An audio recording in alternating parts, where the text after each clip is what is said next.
Jeudi soir, notre journée de travail respectif est terminée pour tous les deux. Bon, moi je suis pas encore en tenue de chantier, mais Samy s'y est mis pour pouvoir avancer au maximum le chantier.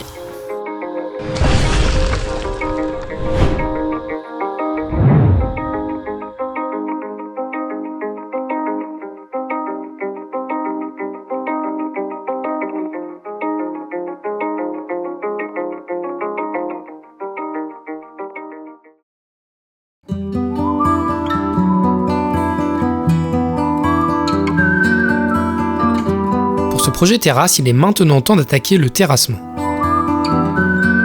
Nos réseaux d'eau et d'électricité, qui alimenteront la dépendance au fond, passent sous la terrasse. Il faut donc finaliser la tranchée pour pouvoir les enterrer et les amener jusqu'à cette dépendance.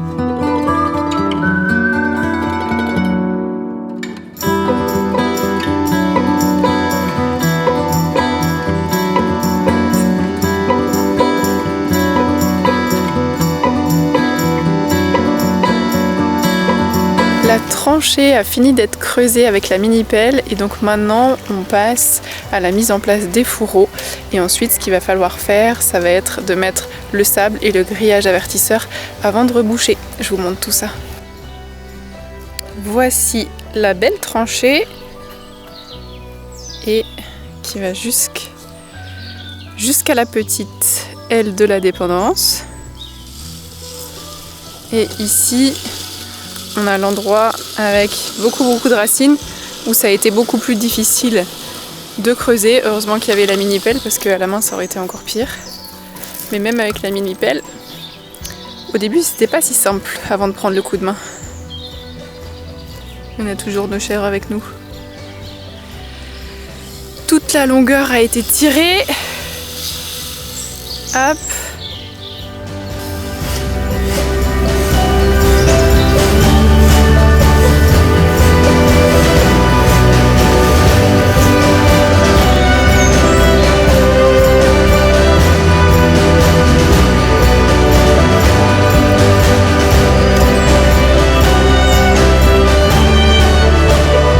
T'as oublié de mettre ça?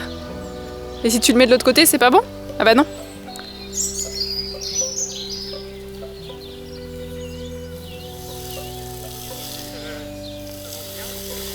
Oui, je trouvais aussi que ça avançait étonnamment très bien par rapport à d'habitude. Deuxième round.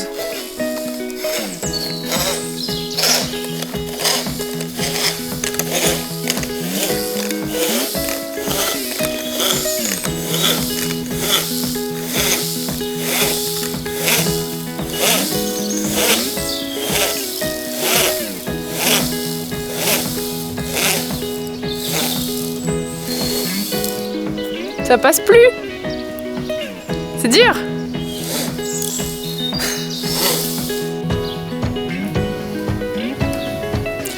On va remettre le fourreau en place.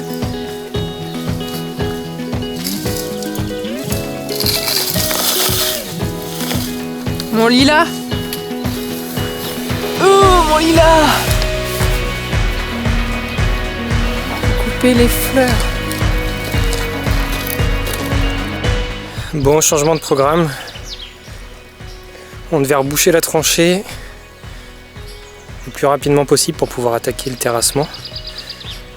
Le problème, c'est que j'avais prévu de faire passer 4 fourreaux. 2 fourreaux d'eau, 2 fourreaux d'électricité qui partent de la maison et alimentent la dépendance. Donc il y a un fourreau pour l'électricité, c'est du gros câble du triphasé. Un autre fourreau rouge qu'on va se garder pour faire passer l'internet ou je sais pas quel compte câble qu'on aurait oublié, mais une petite section. Il y a un fourreau bleu avec du PE de 25 qui est pour la future cuve de récupération d'eau de pluie qui sera certainement dans le jardin et avec une pompe dans la dépendance. Mais ce qu'on n'avait pas oublié ou qu'on avait un petit peu la flemme de faire, c'est qu'il faut alimenter en eau cette partie-là de la dépendance avec un deuxième PE de 25. Et quand on voit comment c'est compliqué de faire passer les PE de 25 dans les gaines sur des distances aussi longues, et bah finalement On s'est dit que ce serait un peu plus long de le faire maintenant, mais en tout cas beaucoup plus rapide que d'essayer de le faire quand tout sera rebouché d'une extrémité à l'autre. Donc on va s'attaquer à ça. Tout ça pour dire que des fois il vaut mieux réfléchir un petit peu, perdre 2 heures, mais ça peut faire gagner des week-ends à la fin. Allez, go!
I'm packing my things like with the chance that I should leave.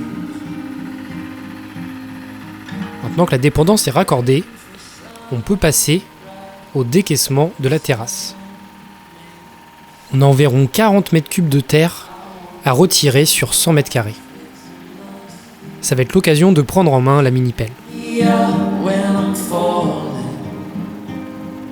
Give me the dream house with enough space to hide away when I'm off. Sur mon cacao. I'm tired of feeling like I don't know what to do.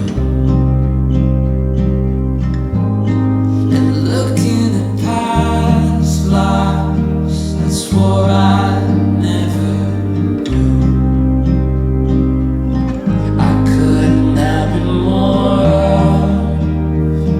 Selfish, broken throat. I'm now the older, but much further from the end.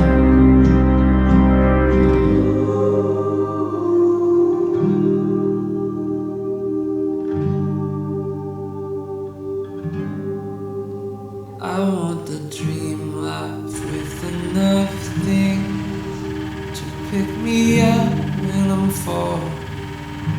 Après avoir décaissé la moitié de la terrasse et une dizaine d'heures de mini-pelle dans les mains, c'est maintenant le grand test. Un faux mouvement et la porte toute neuve sera de travers.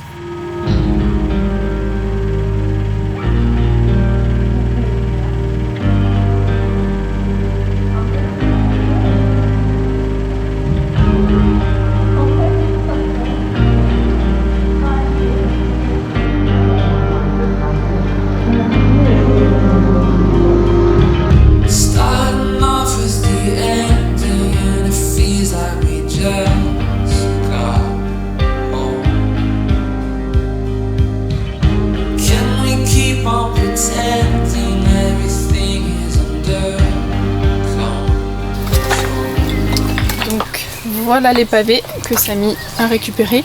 En fait, je pensais qu'ils étaient individuels, que c'était des tout petits carrés. Et ils sont par bloc de 4. Voilà, donc ils sont plutôt couleur un peu ocre et orangé pour d'autres. Je pense qu'on va bien les nettoyer et puis on va voir comment on peut agencer ça avec la terrasse après. Voilà notre stock de pierres qui nous servira petit à petit.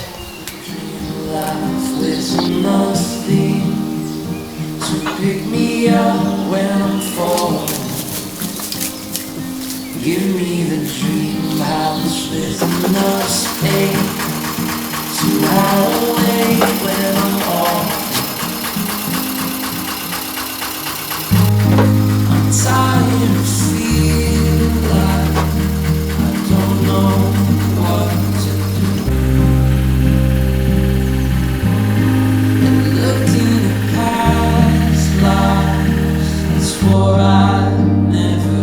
Allez, dernier mètre cube de terre.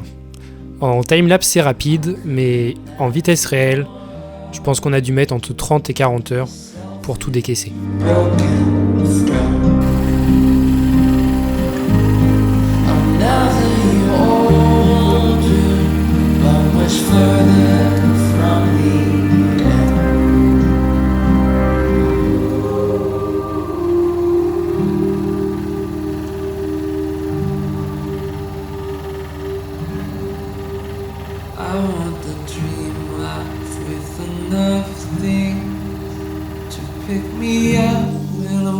Je voulais vous parler un petit peu de nos choix et nos hésitations quant au projet terrasse, notamment quant au choix des matériaux. Les pavés qu'on a ramenés, ce sont donc ceux-ci. Je ne sais pas trop si ça va bien se voir là parce qu'il y a plein soleil dessus, mais ça c'est la dalle naturelle. La référence c'est Sakara en teinte calcaire et elle est très très blanche comme vous pouvez le voir par rapport à la façade. Et ça c'est le fameux pavé en grès cérame. Et ici on a le petit pavé New Age qui est un petit peu dans les teintes de la dalle en grès cérame qui existe donc en multiformat. On va vous montrer ça par rapport à ce qu'on a vu chez Point P en magasin. Du coup, on est en train un peu de revoir nos plans et l'aménagement de la terrasse pour essayer d'intégrer au moins 2 de ces pavés là qu'on a vus, pavés dalle. Là, on va retourner au showroom Point P pour faire le choix définitif.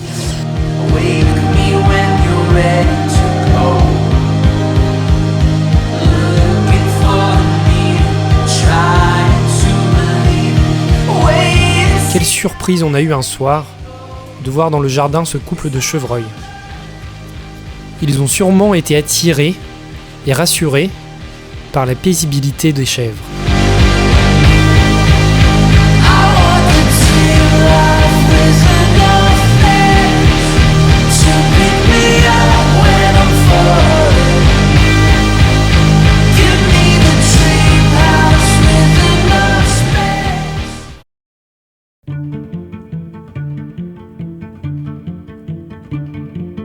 On se retrouve sur le chantier terrasse, on a été livré des matériaux ce matin. On avait décaissé l'ensemble de la terrasse à la mini-pelle. On dirait pas comme ça, mais ça fait tout de suite des tas de terre énormes. Et donc maintenant, on va pouvoir s'attaquer à la maçonnerie. Il va y avoir plusieurs étapes, on va faire des fondations, on va faire une sorte de hérisson avec du tout venant. On va faire pas mal de choses. On va vous expliquer le projet, on va couler une dalle béton, on va faire beaucoup de choses. Mais avant de pouvoir commencer, il faut qu'on s'occupe des évacuations. Donc les évacuations, on a donc les pluviales, les eaux pluviales qui arrivent ici. Et donc aujourd'hui, le problème, c'est qu'elles arrivent dans un tuyau qui est cassé, et ce tuyau-là va dans un puisard. Donc l'objectif, c'est de faire quelque chose de propre, c'est de poser un regard ici, pour que ça arrive proprement là-dedans, qu'on puisse vérifier ce qui s'y décante et le nettoyer. Raccorder ce regard au tuyau existant et il y aura un petit caniveau parce que la terrasse sera plus basse malheureusement que la prairie derrière. Donc on va mettre un petit caniveau au fond pour récupérer l'eau. Il faudra que cette eau arrive dans cette boîte à eau idéalement pour que tout ça soit propre.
C'est la guerre.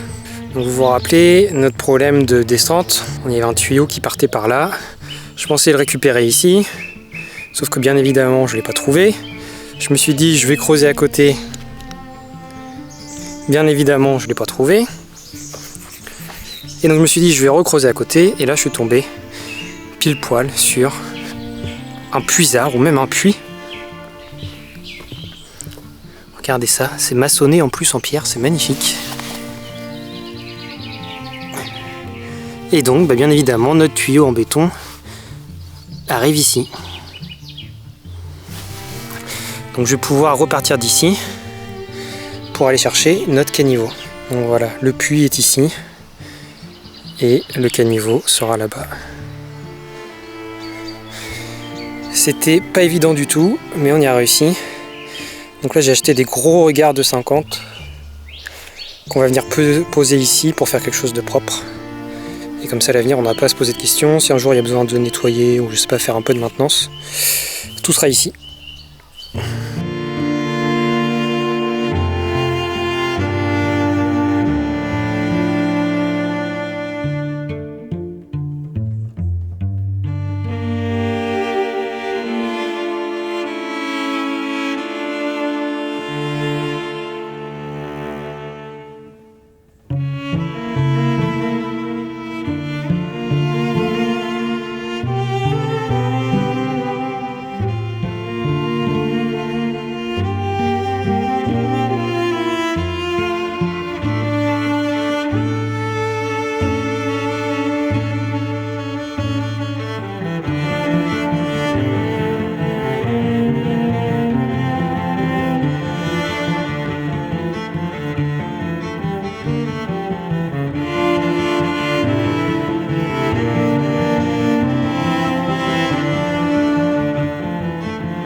Je viens de ramasser, de récolter des courgettes, des haricots, etc. pour ce soir.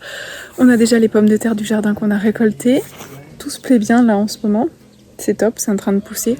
Sauf les choux, etc. qui ont été mangés. Si vous nous suivez sur Instagram, j'avais posé la question. On m'a dit chenille, mais j'ai aucune trace de chenille même sous les feuilles. Et honnêtement, je pense que c'est peut-être des oiseaux, je sais pas, des pigeons, des choses comme ça. Puisque là, je viens de retourner voir. Ça faisait 3 semaines que rien n'avait été mangé et là, mes aubergines qui étaient très hautes, les pieds ont été mangés, les feuilles arrachées, etc. Donc un peu compliqué, c'est un échec pour ça. Là on a la récolte des courgettes, j'en ai déjà encore plein le frigo, les haricots que je vais faire avec les petites pommes de terre ce soir. Et là, les pieds de tomates qui se plaisent très bien. Hop. Voilà. Les haricots, les pieds de courgettes, on a des concombres qui vont bientôt arriver. Là-bas on a des pieds de butternut et de potimarron. Ici c'était toutes les lignes de pommes de terre, là on en a retiré déjà pas mal, il y en avait aussi au fond. Et là du coup mon oncle a replanté des salades pour lui.